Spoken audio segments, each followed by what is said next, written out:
every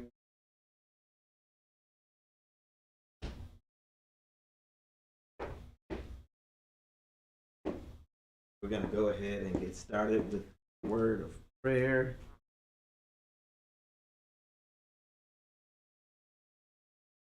Father, my God, we thank you today to aid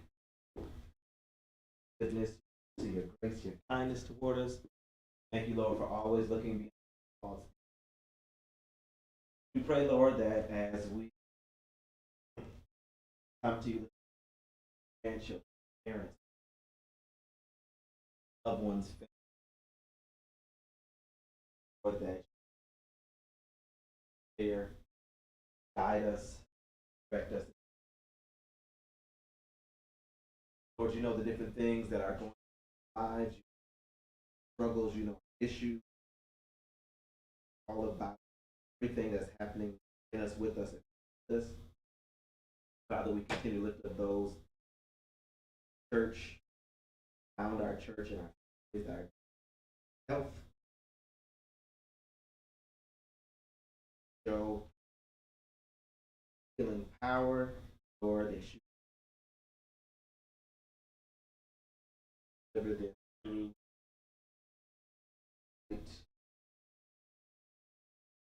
right way. Lord, pray, Lord, for our church family, church as a whole, Lord, grace, favor,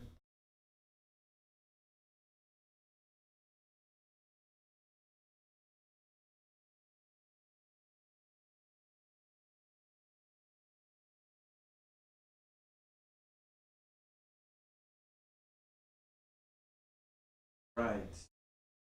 I'm here.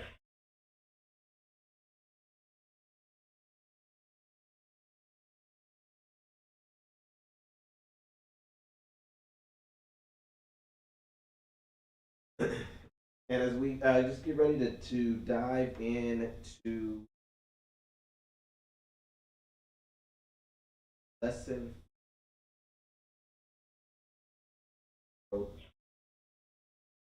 two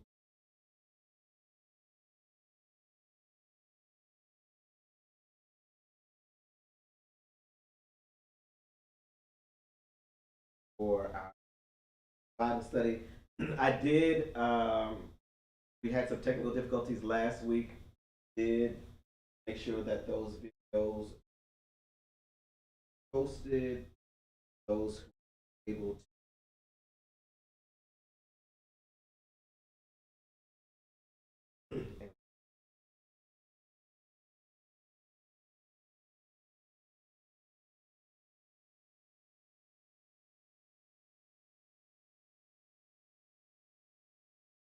So we're in lesson two, which is titled "Is God in Control?" Uh, and focusing on chapters 2 and 3 of the book Trusting God by Jerry Bridges. And the central idea of this chapter is God is in control. He has a purpose and a plan for you, and he has the power to carry out that plan. That's the central focus. If we don't get anything else out of today's lesson, that is what he wants us to get out of these two chapters. They deal with the sovereignty of God and the providence of God. Um, God is sovereign. That means that He is all powerful, that He can do anything, He can do everything. Nothing is hard for Him. Some people uh, define sovereign as God can do whatever He wants to, whenever and He doesn't have to ask any permission. And so, Him being all powerful, but also that He is good. And then we talked about the providence of God.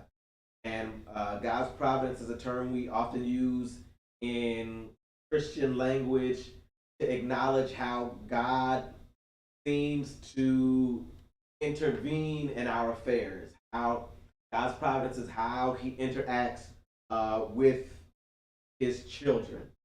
And He points out that there are usually two things wrong when we talk about providence. Um, we almost always use the expressions of the providence of God in connection with apparently good events. But God controls both the good and the bad. God has not looked the other way or has been caught by surprise when adversity strikes us. He is in control of the adversity, directing it to his glory and our good. And I kind of I struggled with him uh, in chapter two, uh, really because he seems to be uh, saying the opposite things at different times. Um, he says here, God is in control of the adversity, directing it to his glory and to our good. And so, what I felt he was saying in some places is that God is orchestrating the bad things that happen to us, um, but at the same time, later on he'll say either God makes it happen or He allows it to happen. And so it can be confusing when he's speaking, when he's in his writing. Is God making it happen, or is God allowing it to happen? And I tend to fall on the side of God is allowing things to happen, and that He can control everything, can make anything happen. He might consider me a borderline deist, but he can make everything happen. But for me and in my understanding, that God does not uh, make everything that happens happen. Um, so he says God controls both the good and the bad. God has not looked the other way. He is not caught by surprise. He is in control of the adversity, directing it to his glory and our good. And so for me, what I'm understanding here that he's saying God is in control. Um, I still don't believe that while he's in control, he's making these things happen. So he says the second problem with our popular use of the expression the providence of God is that we either unconsciously or deliberately imply that God intervenes at specific points in our lives, but is largely only an interested spectator most of the time. And um, and so those are his problems with how we typically use the providence of God. And again, I tend to kind of fall maybe where he calls it the second problem, not so much so, uh, but in a lesser degree, and we'll talk about it a little later. Um, God's providence is his constant care and his absolute rule over all his creation for his own glory and the good of his people. And God constantly caring for us. God is in absolute rule over all his creation. He does everything for his own glory and the good of his people. And it goes back to one of the points from our sermons over the last couple of weeks that God will deliver us in his own time, in his own way, for his own glory. That sometimes God does do things intentionally for us to get the glory. And God's providence is about two things, both his glory and the good of his people. It's not one or the other, it is both. So he does not do things for his own glory that are not good for his people, while at the same time he does not do things for the good of his people that he does not get the glory out of. God in his omnipotence, God in his providence, God in his sovereignty is able to accomplish both of those things. So it's about the glory of God and it's about the good of his people. These two objectives are never antithetical, they are always in harmony with each other. The Bible teaches us that God not only created the universe, but he upholds it and sustains it day by day, hour by hour. Hebrews 1 and 3 says that he is sustaining all things by his powerful words, and that by him all things hold together. That God governs the universe, not only the inanimate creation, but also the actions of all creatures, both men and animals. And as you're reading through the book, he almost makes it sound as if um, God is creating these bad things that sometimes happen. But again, he later on says God does it or God allows it. So when we look at the fact that God allows it, that means that he's not doing it. He may just not stop it. And so I tend to believe that um, that God has a big picture plan for the world, for the universe, for everything that happens. And that in order for his big picture plan uh, to come off, there are certain things that have to happen. It may be, it not maybe, billions of things, because there are billions of people on the earth. Right now, there are 7 billion people on the earth, and they say about 21 billion people have lived from creation up until now. And so none of our lives are meaningless, none of our lives are pointless. All of us are a part of his plan. And so there are literally billions of things that God needs to happen, wants to happen, makes happen, but I don't believe that God, everything that happens because God is making it happen. And we very, very simply, very plainly, very easily can look at the sins that we commit.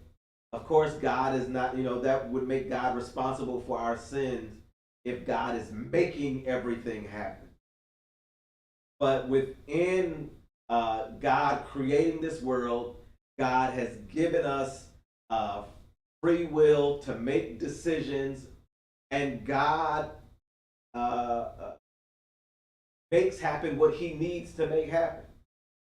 If I want to go from here to California, from Beacon, New York to California, at some point in time, I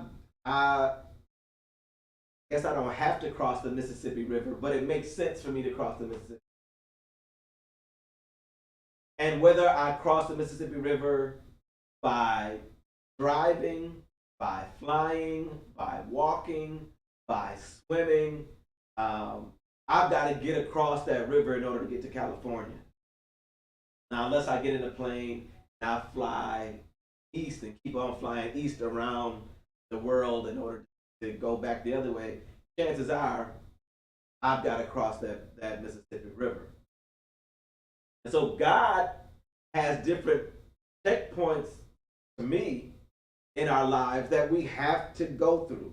But there's some things that he makes sure happen, but also in between all of that, there are things that God allows to happen that are totally up to us.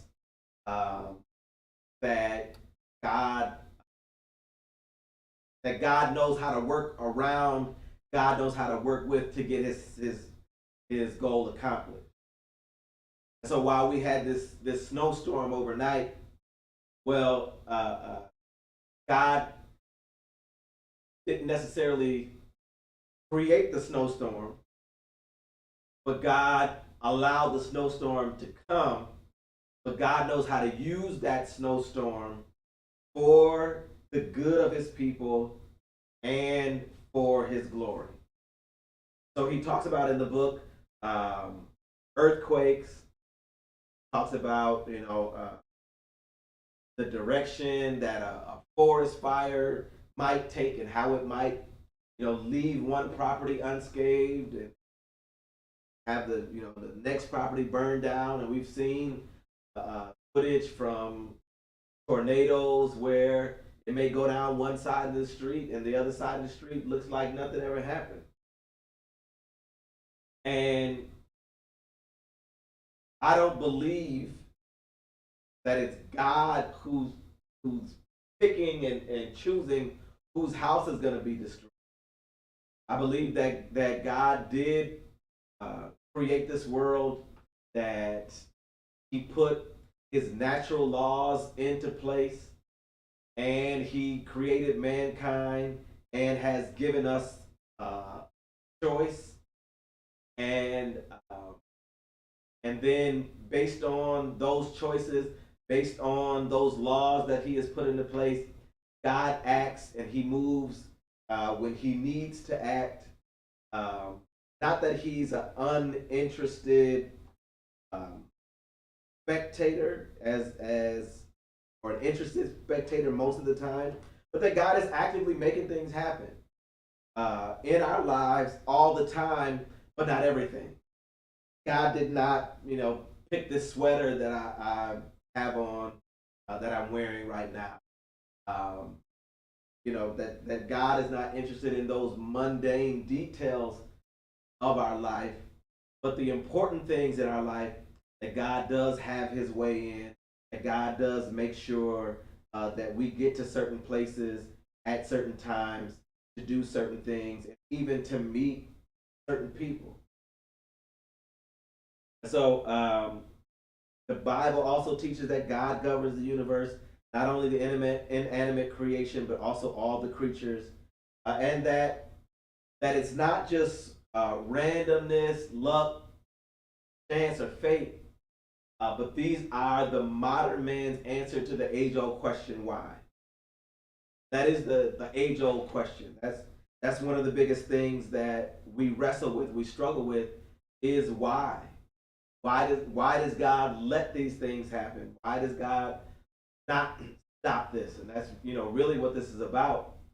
And so some people, as especially those who don't believe in God, or those who are true deists, a true deist would say that God set everything in motion and then God doesn't do anything else. He just lets it play out the way it's going to play out.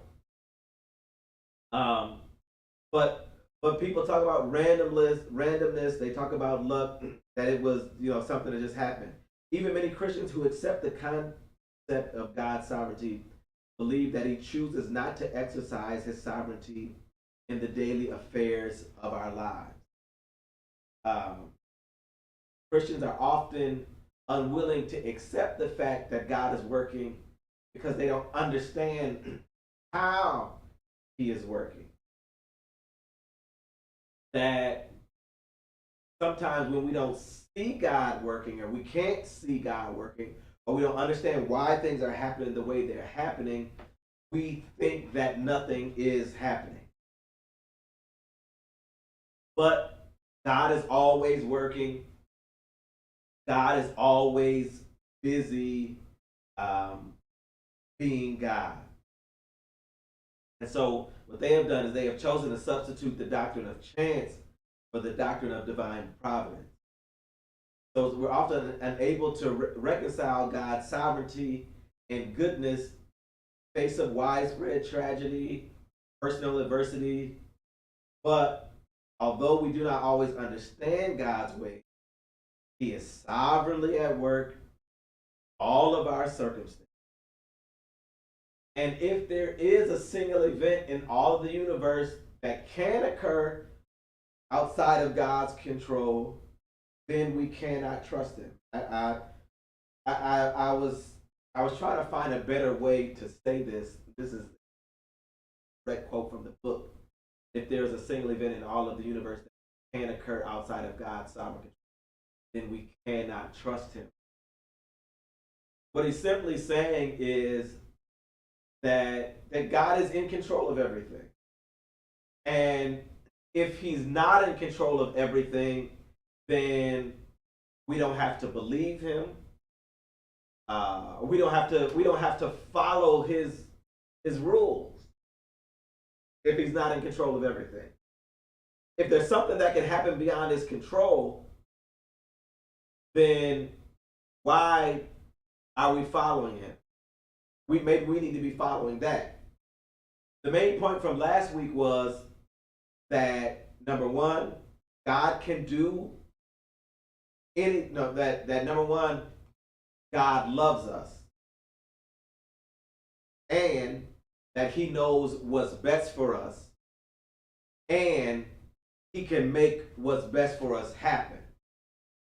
And so if God cannot make what's best for us happen, then Him knowing what's best for us or Him loving us isn't enough for us to be able to follow Him 100% completely. But because He loves us completely, because He knows what's best for us, because He can make good happen, all things happen, then that is reason for us to trust Him completely. And so sometimes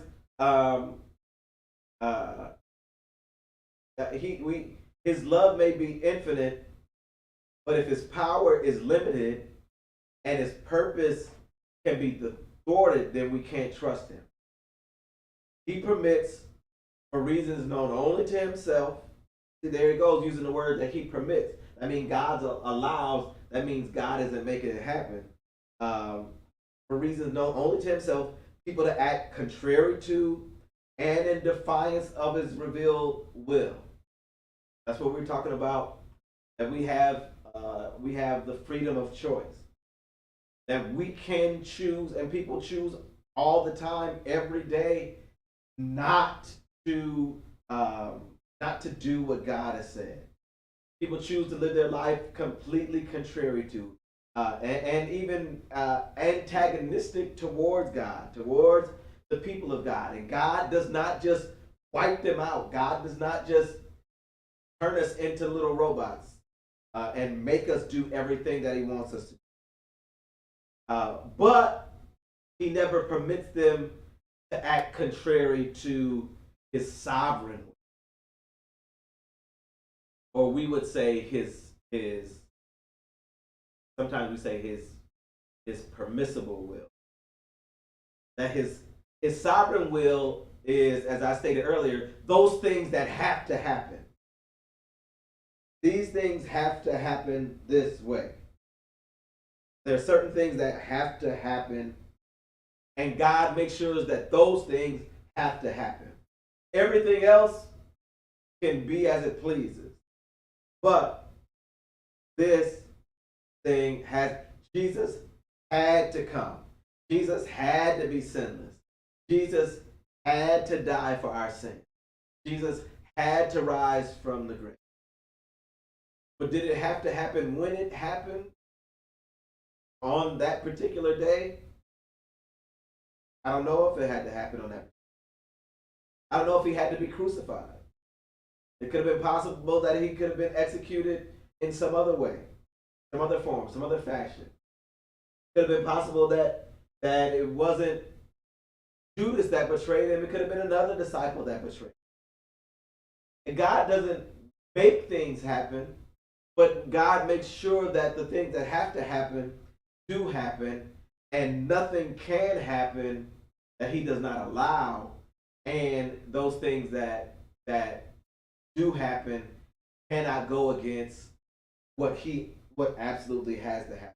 I don't know if it sounds like it makes sense to me, but while I'm saying, but if it, somebody needs some clarification.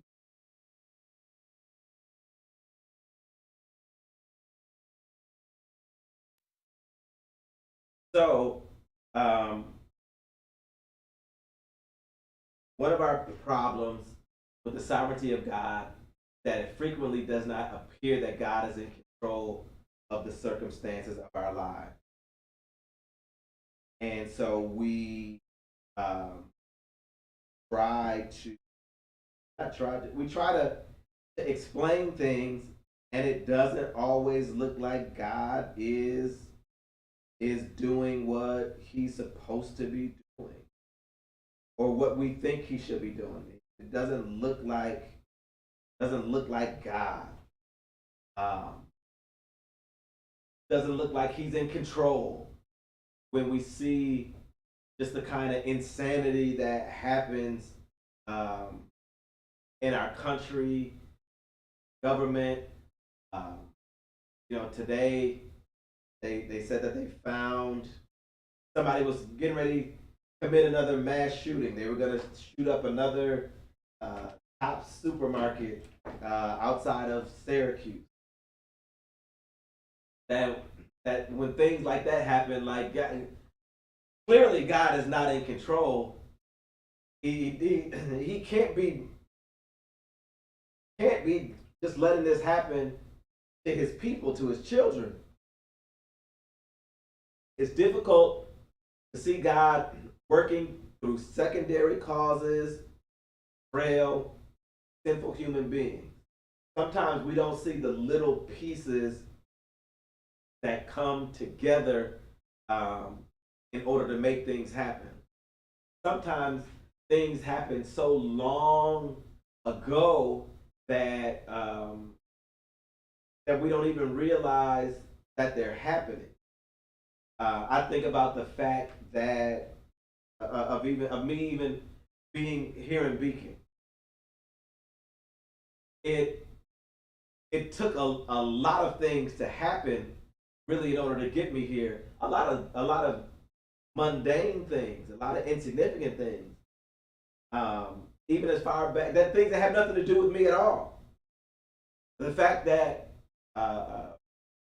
Pastor Bottoms and my father became friends, decades ago.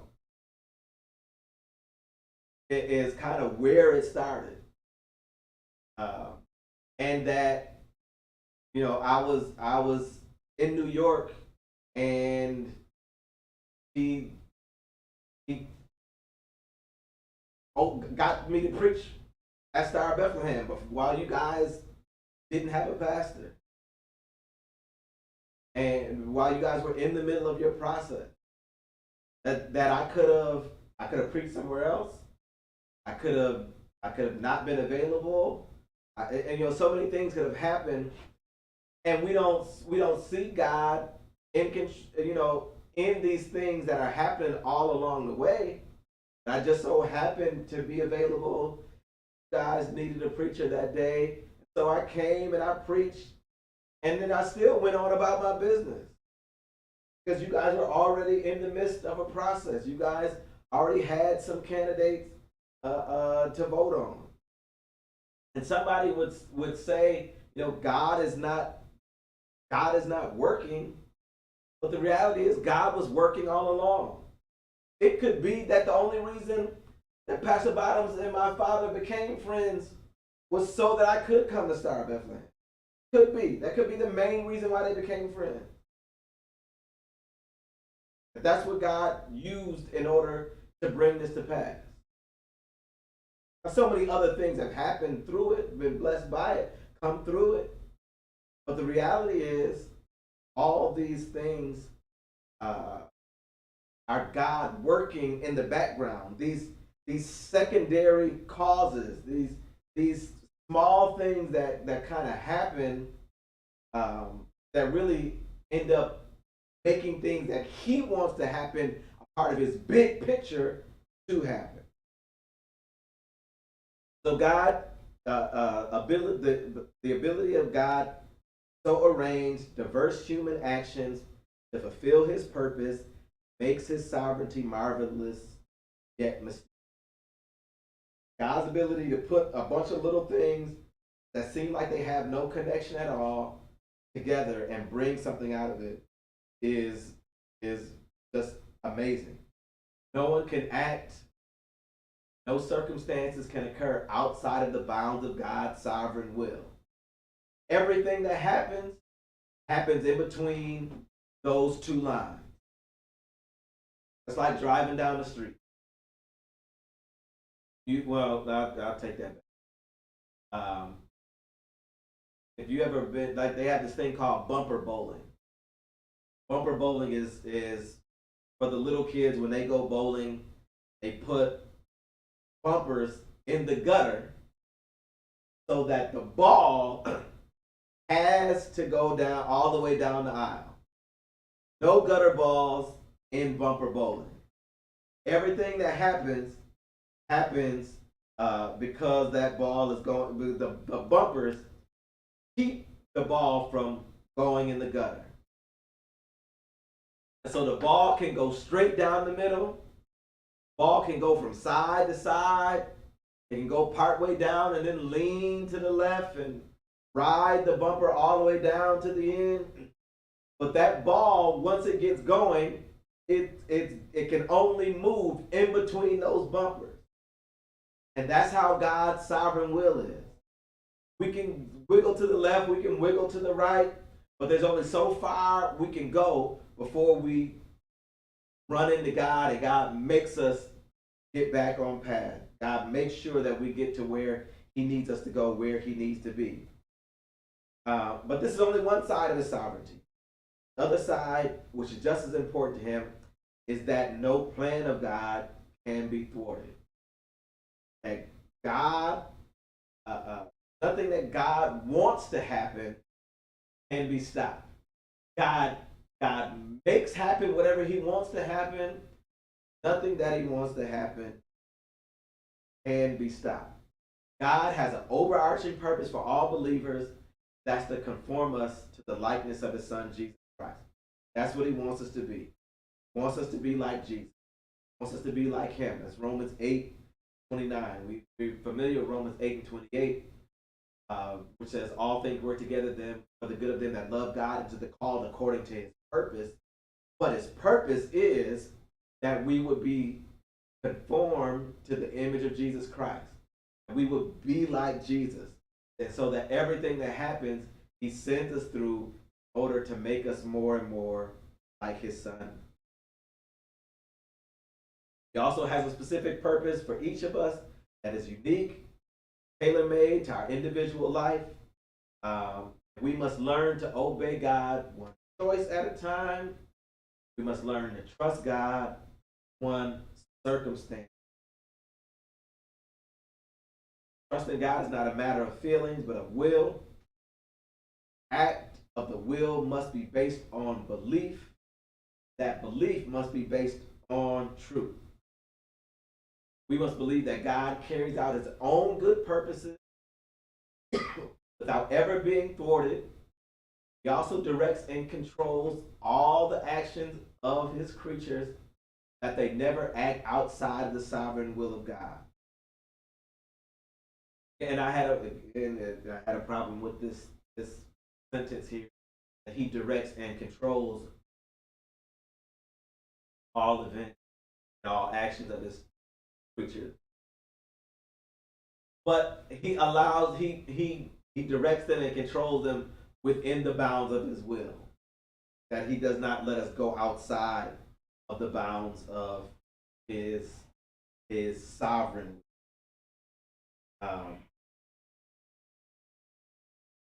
That which should distinguish the suffering of believers from unbelievers is the confidence that our suffering is under the control of all powerful and all loving God. He brings or allows to come into our lives only that which is for his glory and our good. That's the synopsis of chapters 2, 3. So we'll look at these questions uh, that are supposed to be for discussion. Uh, Question number one is, what is the providence of God? And he gives us this definition. God's providence is his constant care for and his absolute rule over all his creation for his own glory, for the good of his people. God is always caring for us. God is always ruling over us, always for his glory, and is always for the good of people. The purpose or objective of his providence is, again, his own glory and um, and the good of his people. That's it. That's it. It's his glory and the good of his people. He asks, describe a situation in life when God's will and your best interest seem to be in conflict. And for me, I thought personally about a time where I've spoken before about a time where I was unemployed for about 3 or 4 months, and me being unemployed definitely did not feel like it was in my best interest. Uh, However, it was something that God allowed to happen. And then another thing I thought about that we're kind of all dealing with is COVID. That COVID coming uh, doesn't seem to didn't seem to be in really anybody's best interest. And some of us have had it. Um, all of us have been affected by it. And how does that deal with our best interest? The next part of that question was how um, how was the conflict resolved? Well, the reality is, me being when um, I look at my unemployment. Number one, it increased my faith in God. Number two, um, it it kind of indirectly led me to pastoring my first church. Um, took me out of a toxic work environment and allowed me to be in a place where I could be nurtured and loved and cared for uh, spiritually and physically. So I could see how God uh, worked that out for my good. We're still in the midst of COVID, and so how that's working out for good is still yet to be seen in the largest sense. But COVID did break us from some traditions that we have been stuck in as people, as churches. It did force some of us, to uh, embrace technologies that we would not have embraced, to put in place things that we would not have put in place if it wasn't for COVID. You know, would would we have this conference call line for people to be able to listen to the Bible study? Would we be on Facebook right now for times when it's snowing? Would we have made these investments in technology things? So, and there's still some things that God is still bringing good out of, even in the midst of this. So let's look at these verses that talk about the providence of God. Psalms 31, verse 15 says, "The course of my life is in your power. Deliver me from the power of my enemies, from my persecution. And then Psalm 14, 7, oh, I'm sorry, Psalm 147, 8 and 9. God who covers the sky with clouds, prepares rain for the earth, causes grass to grow on the hills. He provides the animals with their food, and the young ravens what they cry for. In Acts 17:24 through 28, this is Paul's speech in Athens. It says, the God who made the world and everything in it. He is Lord, heaven and earth, and does not live in shrines made by hands. Neither is he served by human hands, as though he needed anything, since he himself gives everyone life and breath and all things. For one man, he made every nationality to live over the whole earth, and has determined their appointed times and the boundaries of where they live. He did this so they might seek God, and perhaps they might reach out and find him, though he is not far from each of us. For in him we live and move and exist. Even some of your own poets have said, for we are his offspring. We look at these verses, we can see the different things that God does, that God has done. He is our creator, and he is our sustainer. He makes things happen. He set this whole universe into place, and he keeps it going.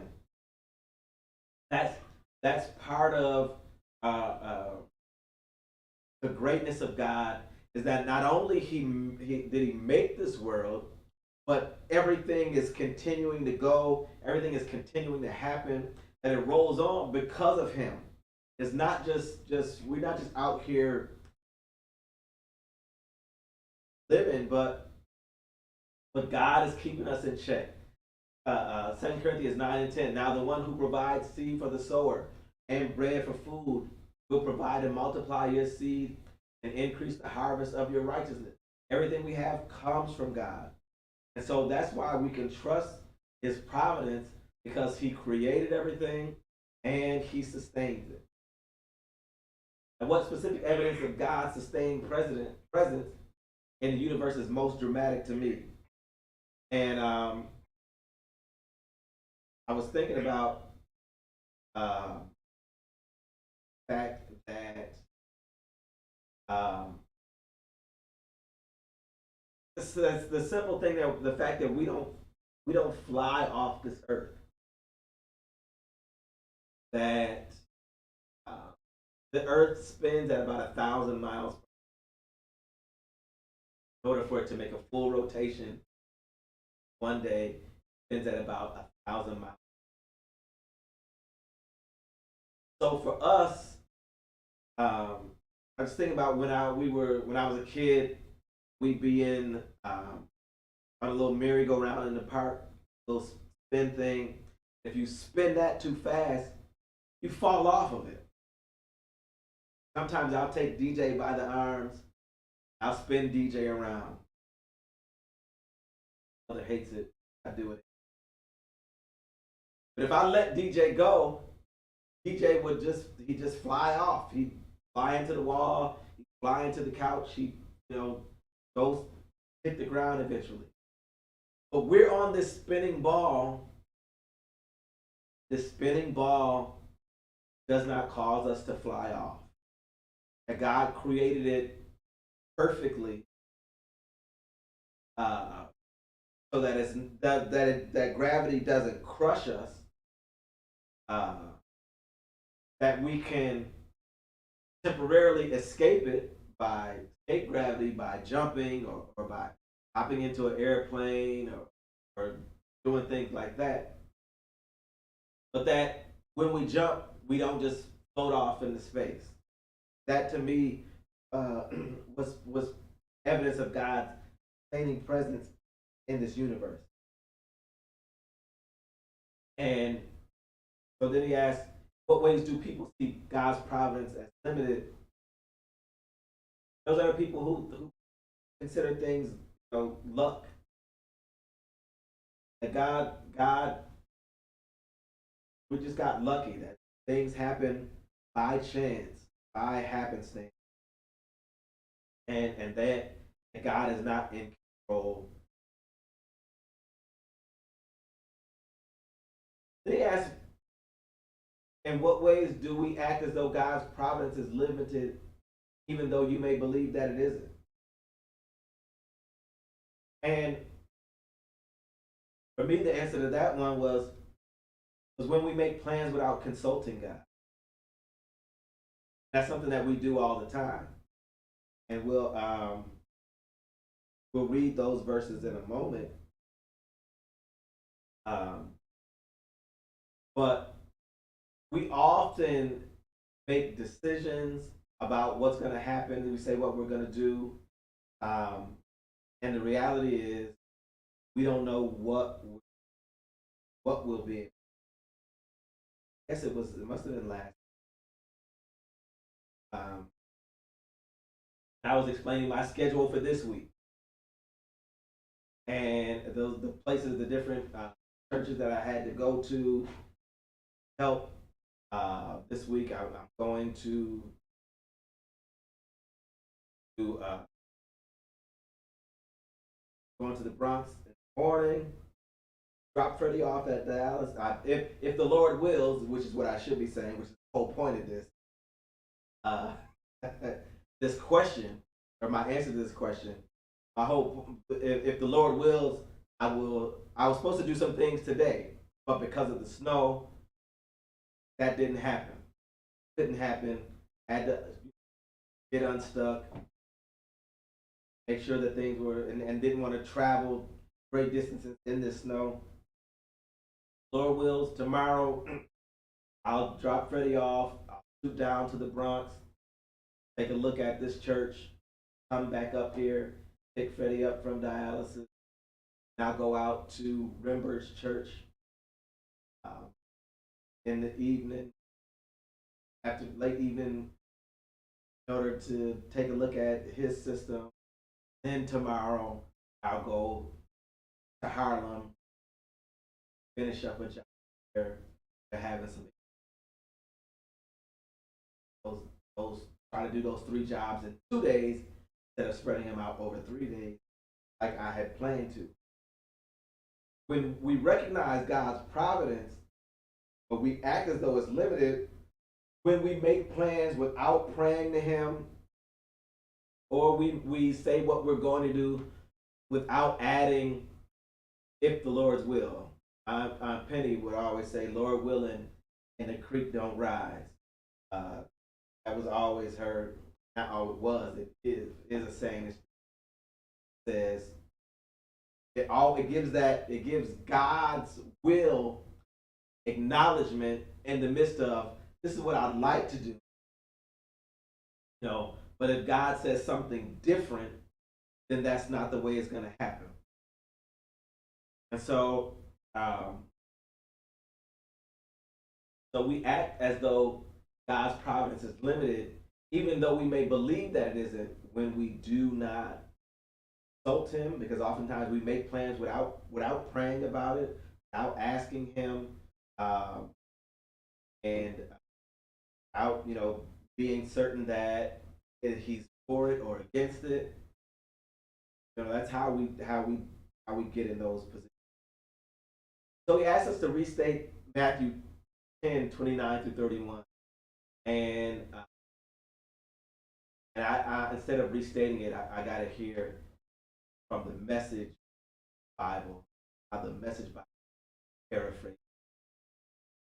Matthew 10:29-31 from the Message Bible says, "What is the price of a pet canary? Some loose change, right? God cares what happens to it even more than you do. He pays even greater attention to you, down to the last detail, even numbering the hairs on your head. So don't be intimidated by all this bully talk. You're worth more than a million. God is in control of everything." And He uses this verse. He actually quotes this verse in in chapter 2, but he quotes it from a version that is different from all. It's a strange version, not a strange version, but not a popular version. But he uses a version that says that not one bird can fall from the sky if it's not his will. No other, no other translation uses that word will there.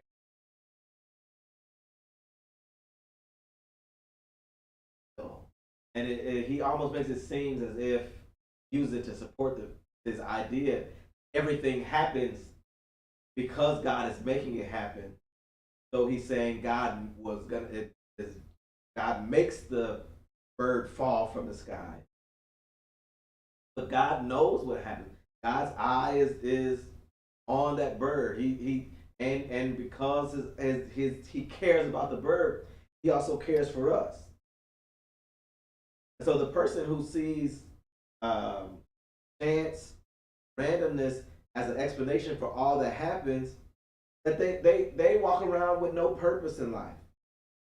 They walk around without the benefit of knowing that things aren't all just random. That there's some purpose for our lives. Because if everything is random and chance, that means our life has no purpose. Our life has no meaning except what we give to it or don't give to it, which really devalues life. But also the things that happen in life have no purpose or there is nothing deeper. And so people who value who think everything happens by change really only value what's happening in the moment because that's all they have. They have what's happening right now. But those of us who understand the sovereignty of God, we have the value of eternity. And we're able to see that things are not just about us right now and not just about what's happening now, but that God is working out a greater plan for our whole life. That God is working out a greater plan for the good of the whole world and that we are a part of it. So we do value life. We do value people. We do value other people's lives and our interactions with them. It's more than just something that happens by. And so then he asks, how does Matthew 10:29 and 31 refute such a perspective? And I don't necessarily believe that it does. I believe it says that God cares for us. I believe it says that God looks out for us. I believe it says that God wants what's best for us. But I don't believe it necessarily refutes the idea of luck, chance, even though I don't think that does that. Not that those things are wrong. They ask a question: do you believe that God is active in the daily affairs of your life? As I said before, that I do believe that God is active in the daily affairs of my life. I don't believe that God is active in every mundane. But there's so many things that are just small and insignificant, meaningless. I was trying to find a particular pair of socks for DJ to wear today. Match his outfit. He had on a gray sweatsuit. I was looking for his gray socks, specific pair of his gray. And I spent about 3 minutes looking through socks trying to find him some gray socks. When I realized, no matter what color socks he has on or whether or not he has those specific socks on, as long as he has some socks. And so I just picked another pair of socks. Was God in the socks? I highly doubt it. I don't. It didn't matter one way or the other. Nothing significant about them, other than the color that made a difference. So yes, God is active in our daily life, but is God active in every single thing that we do? I believe he's around. I don't believe that he causes these things to happen. That they're even that every single thing that happens is really important in the yes.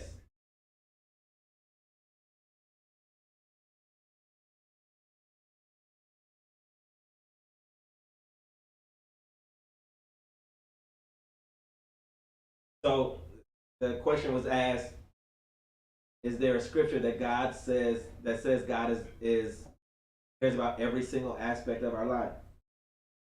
And him, so that's the closest thing to it would be this Matthew 10:29 through 31.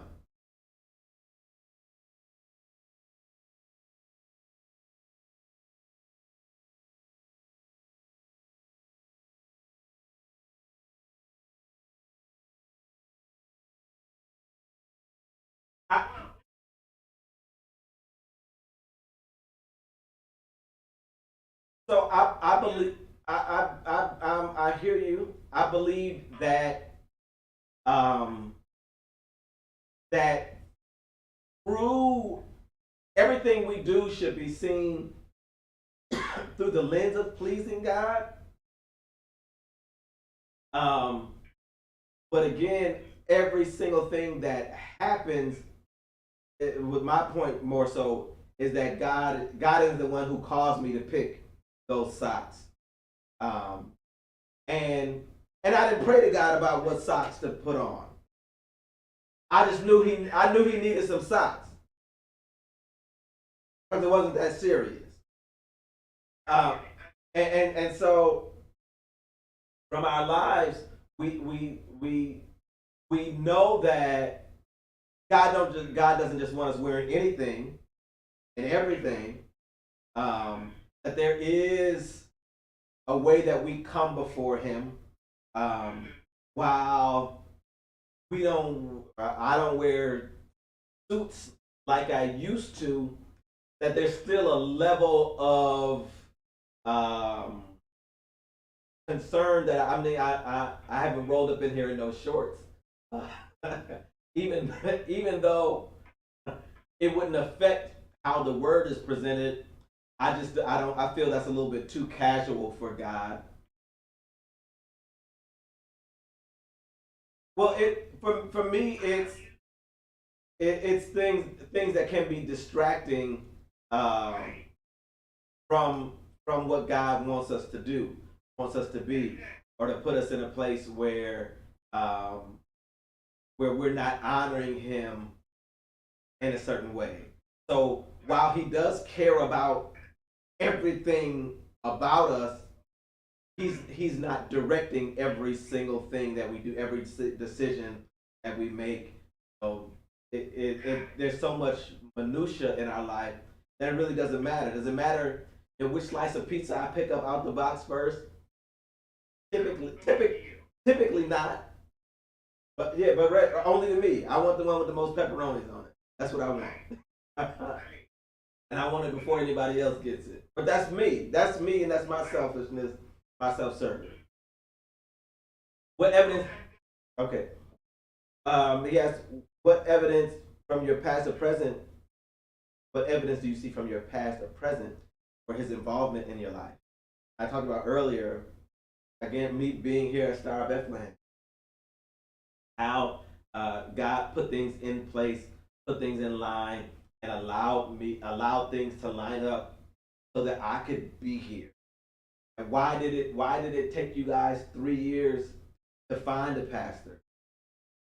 Maybe it was that we both had to be ready at the right time in order for it to happen.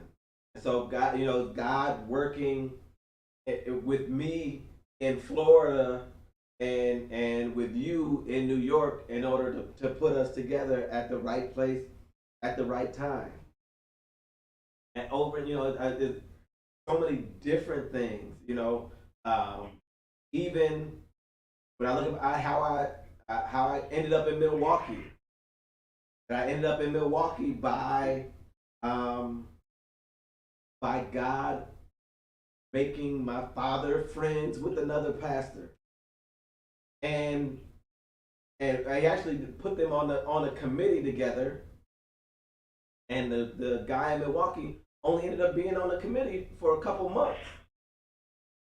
And but even in that couple months, through those couple meetings, that friendship bonded, and him coming and doing workshops at our church in Buffalo, seeing me and wanting me to come and be, inviting me out to preach there, and the Lord blessing the message that I preached while I was there, for their youth day, to in order to bring me, uh, there to be their youth pastor. All those things that just God kind of had His hand in little things, where He kind of, He just made things line up the way He wanted them to for His will. Um, Verse 7 says, question 7 says, there's a visible war being waged between God and Satan. Our lives are often the battleground. What do the following passages say about Satan's ability to touch us? This is the other reason, we know that God isn't controlling every single thing that happened, is because Satan is a powerful foe.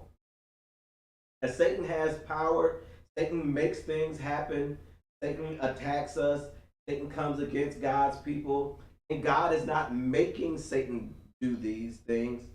He is allowing them to happen. We have Job 1 and 12, and Job 2 and 6. Job 1 and 12 says, very well, the Lord told Satan, everything he owns is in your power. However, you must not lay a hand on Job himself. So Satan left the Lord's presence. And in Job 2 and 6, very well, the Lord told Satan, he is in your power, only spare his life. That God allowed Satan to do what he wanted to do up to a certain point. That Satan wanted to attack Job, but God only let him do so much. God didn't attack Job. Satan attacked Job, and God only let Satan go as far as he could. Luke 22, 31 and 32. Simon, Simon, look out, Satan has asked to sift you like wheat. But I have prayed for you that your faith may not fail, and when you have turned back, strengthen your brother. Satan has asked to attack us. And God doesn't always stop us from being attacked, but God prays that our faith doesn't fail in the midst of the attack, and that we are stronger afterward. Yes.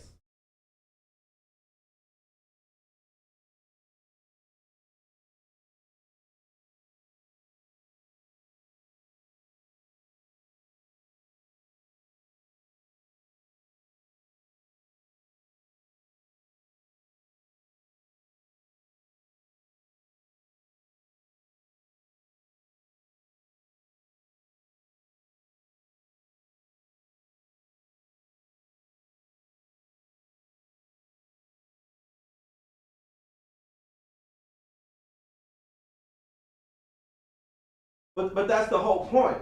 That's the whole point of the book. So those of you who are, online, the question is, how do we respond when people say, that God is mean, because He allowed these things to happen?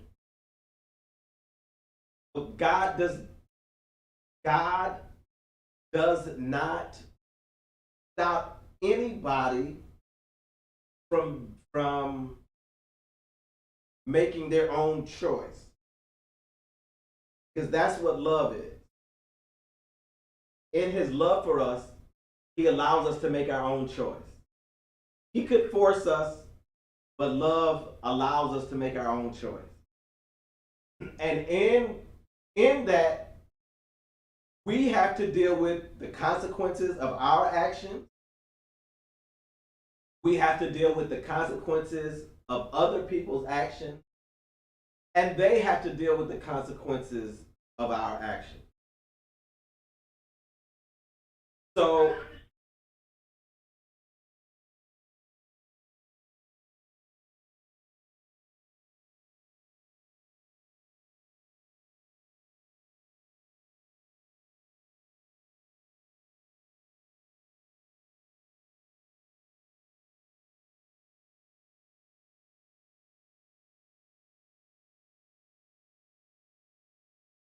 right. Job's choice was curse God and die, or to trust that God would deliver him and redeem him. And that's what happened.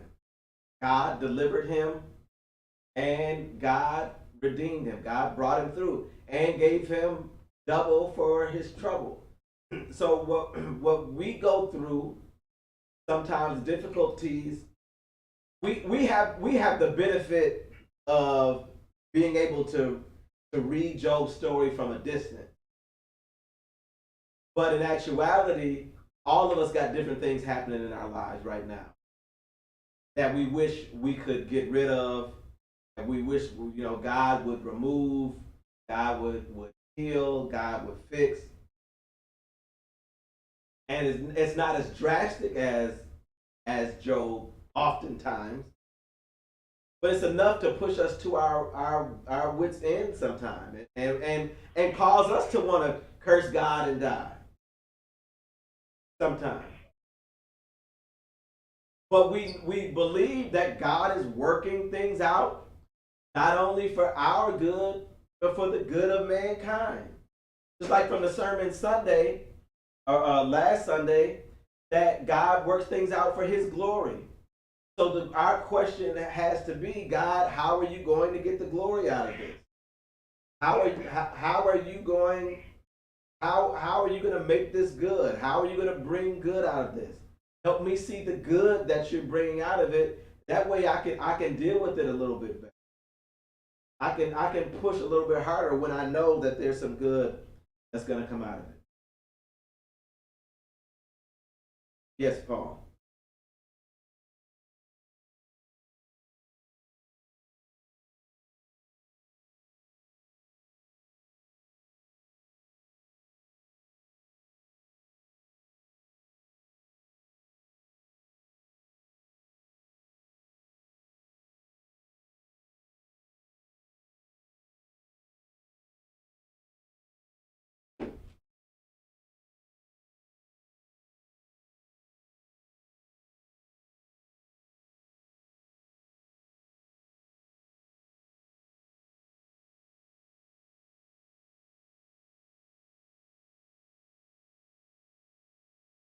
Right. Right.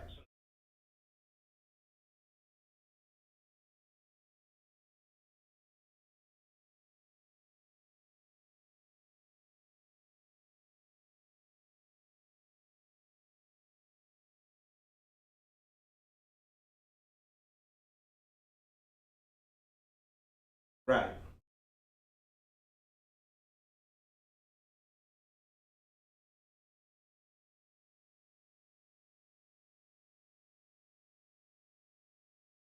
Right.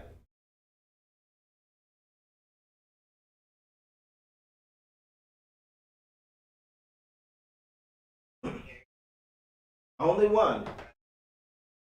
Only one.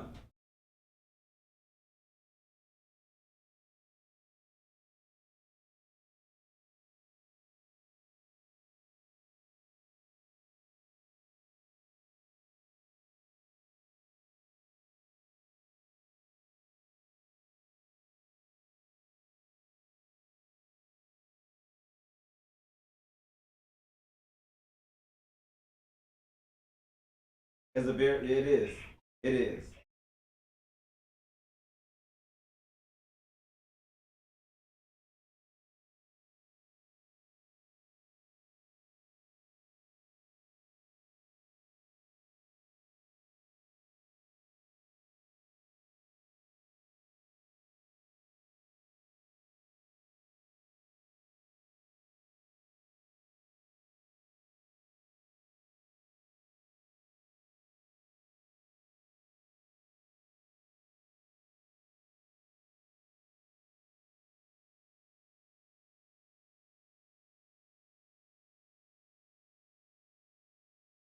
Right.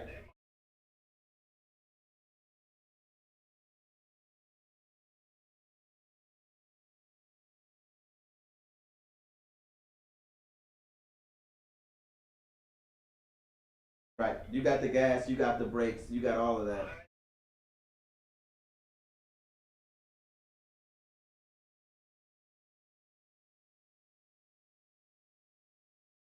No, that's a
right.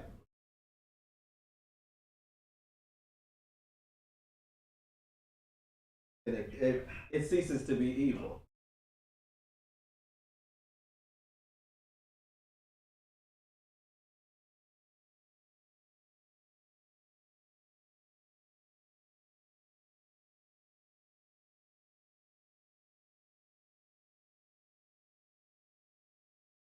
Right.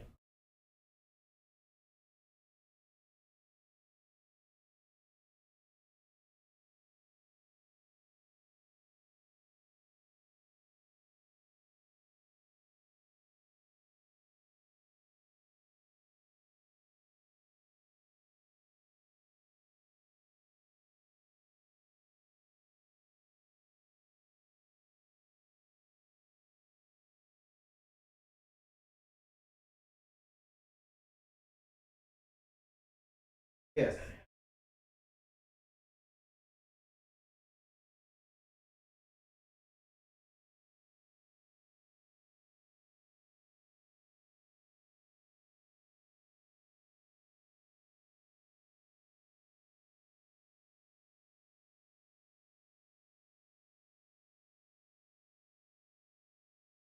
So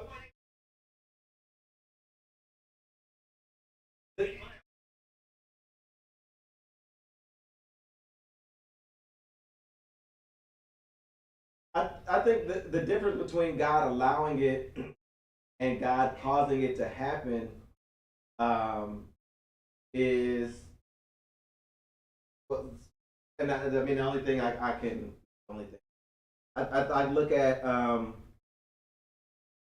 sometimes sometimes I will let DJ hurt himself um, in a tiny way in order for him to learn that lesson.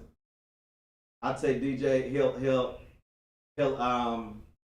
he'll jump up and down on the changing table, and I know he'll fall, and I'll let him fall, but I'll catch him sometimes. He'll say, "Daddy, you saved me." Yes, Daddy saved you, but you got to be careful because Daddy may not always be here to save you. So while I didn't make him fall, oftentimes I allowed him to fall, um, or or sometimes I may let him. You know, there's things that I will let him do, but I don't make him do. I don't keep him from doing it, and and I believe that God allows us to do some things, but He's not the just like with Job and Satan. You know, he didn't stop Satan when he could have, but he's not the one who actually actually made those things happen to him. Um,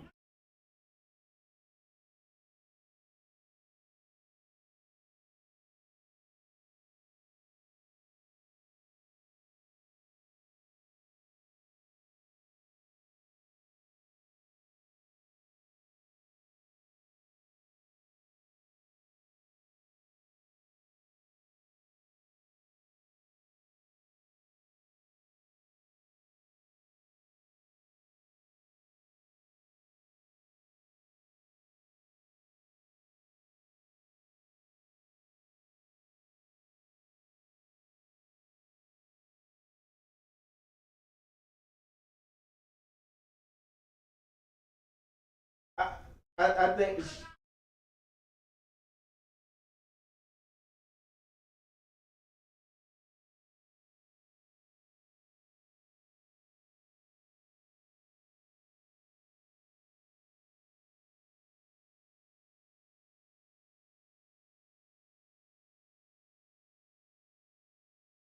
so. I mean, Paul is Paul is saying in a more on a deeper level, really that none of us deserve any kind of goodness whatsoever.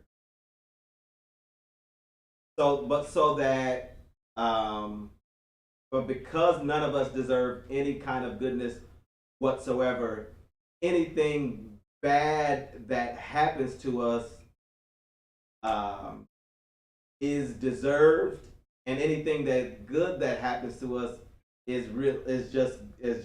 is just grace um, and mercy. But we're and he talks about this too.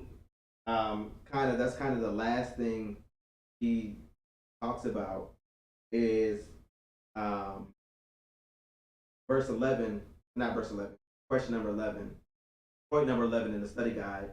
We got to be very sensitive in teaching others about the sovereignty of God and encouraging them to trust God when they are in the midst of problems.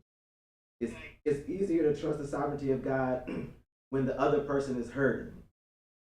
Um, but we need to be like Jesus, whom it said, a bruised reed will not break. Job lost his children, his wealth, his health. His friends reached out to him about God's sovereignty, uh, and Job has a response to them. But Job's friends were not. Uh, they they blamed Job for everything that happened, and there were things that were happening not as a response to. It wasn't happening because Job had done something wrong, uh, but it was something that really kind of didn't have anything to do with Job. And I think that's the tension between what Paul is saying and what Sister Barksdale is saying is that we see somebody as an innocent bystander. Somebody's an innocent by they're caught up in between, something that's going on between uh it has nothing to do with me. I don't have anything to do with this. What's happening over there? These two people were fighting. One pulls out a gun and misses the person they were aiming at and shoots somebody else. That person in that instance is innocent, whereas in reality, in overall, that person who got shot is a person who is um, guilty of enough things that they didn't deserve to even wake up that morning. And but as we're talking about the sovereignty of God, as we're dealing with this, um, we always have to be mindful of people who are going through the difficulty right now, and being sensitive to that. I want to wrap up with this. Um, he says in his book, When Bad Things Happen to Good People, Rabbi Harold Kushner concludes that God cannot be both sovereign and good. So Kushner chooses to believe in a God who is good. So Kushner believes in a God who was good but could not fix everything. Rather than because if God is sovereign, if God can fix everything and doesn't fix everything, then some people will think, well, then he can't be good, or either he's good or he's mean. You know, he's mean because he can fix it and he won't, or he can be good and can't fix everything. And so Kushner has made the choice, the decision that God is a good God, but God just can't stop everything that's happening. But the reality is, God is both good and God is sovereign. And what he allows to happen, he allows, and he knows why he allows it. We can't, we don't have the reasons why. Same reason, we don't even know why we always do certain things. Sometimes you like now why did I do that? So how can we expect to, and that's what ends up happening is we end up trying to figure out what God is doing, and we want to have a reason and an explanation for, but his ways are past our figuring out. We absolutely, that's right, right,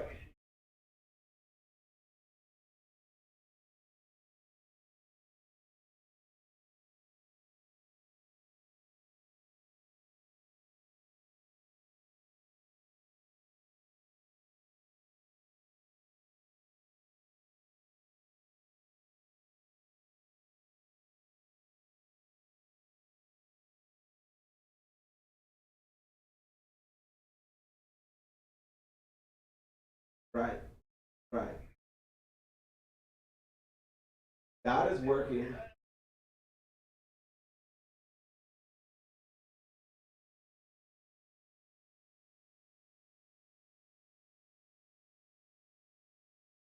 And the other thing that on top of that, and you're watching online, Paul said that we're like the back of a Persian rug. If you look at the back of a Persian rug, all the weaving that goes on, it can look like a mess on the back, but when you turn it over to the front, you can see the whole thing and it looks beautiful. But not only are we on the backside of the Persian rug, we're only a portion of the rug. We're not even seeing the whole rug. We don't even get the whole picture. We're looking at our little corner of the world, of the universe.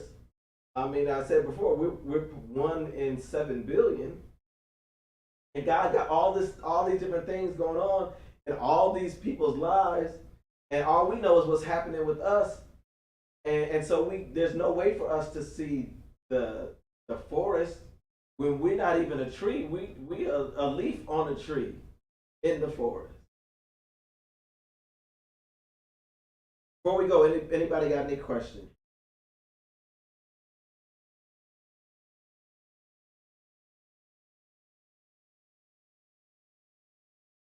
Close out with Father God, we thank you for this day that you have made. We thank you, Lord, for looking beyond our faults. Lord, help us to trust you in all things. Lord, we don't always understand what you're doing. We don't always understand why you're doing it. But help us remember that everything that you do happens for your glory and for our good. That it happening for your glory doesn't cancel it out. It being happening for our good doesn't cancel out it being. You are so awesome that you're able to make both those things the same.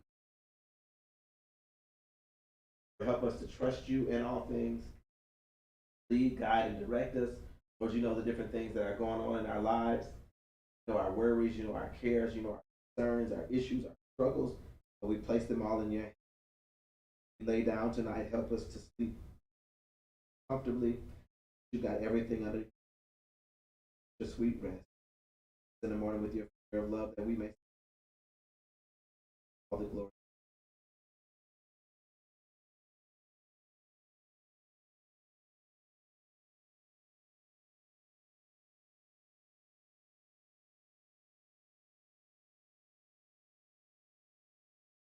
Okay.